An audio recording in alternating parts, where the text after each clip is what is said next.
Hello, class. My name is Crawford. I'm currently a senior here at Georgia State University, and I'm a film major. Hey everyone, my name is Andrew. I'm also a senior at Georgia State, and I'm also a film major. All right, Andrew. My first question for you is, what is the object you'll be describing for us today? So the object that I decided to go with, it is my cameras, whether it's like cameras for work, personal ones, or like even my phone. My next question for you is, how has the object motivated you to pursue your passion?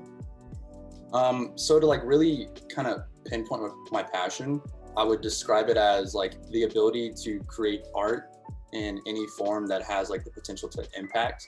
And I kind of found out like really early on, probably like 5th or 6th grade, when I was taking photos or making videos, like I had a real sense of like accomplishment.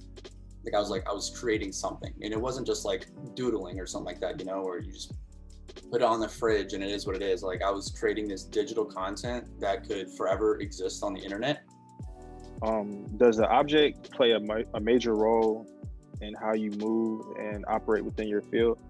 So for my job, a lot of what I have to do is just practice. It doesn't matter what camera I have on me. I always need to be ready to like be able to take out a camera and take a photo that is perfect for like what the scene asks for. But it's also like kind of a double-edged sword. On the back end of that, when people come to me and they ask, hey, like, I like your videos, but what camera do you use? Most of the time my response is, it doesn't matter what camera I use. I can work with any camera. If we need to rent something, I can rent it. So being able to progress in my career, because it's always about like, what camera do you have? Can you use this camera or can you do that? And that actually leads me to my next question, which is, what are like some of the challenges you faced thus far in your career? I would have to say probably me trying to finish a degree. Like it didn't really matter what my degree was in. I just knew that I had to get a degree. And then being able to balance going to school and like freelancing and actually like having a job. Yeah, a lot of it was the balance of doing both without getting discouraged and like ended up not doing it, because there was always a chance of me just falling into a basic like 9 to 5 after graduating. And my next question for you is, how have you remained creative during the pandemic, like when it first started? So when the pandemic first hit, my biggest fear was that there was going to be like no clients for me to work with. And like for a little bit, that's kind of how it was. But working from home gave me a lot more time to like go out and do my own things, go out and take photos, make my own videos, because I wasn't driving to work. I wasn't going anywhere to work. I would just work from home, you know, that's Zoom live. But yeah, like I would go out and just like explore the streets of Atlanta doing street photography, which like was kind of outside of my normal range of like what I do. So like I felt like doing something completely different and then getting better at it kind of just like boosted my creativity to like an entirely new level. So like now I'm like a definite like street photography like addict.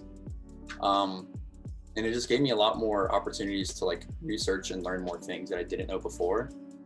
And at that time, why not learn something new? Yeah, no, I agree.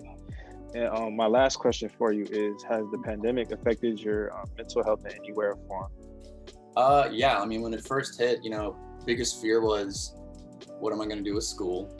And then my like biggest fear was that it was going to affect my work.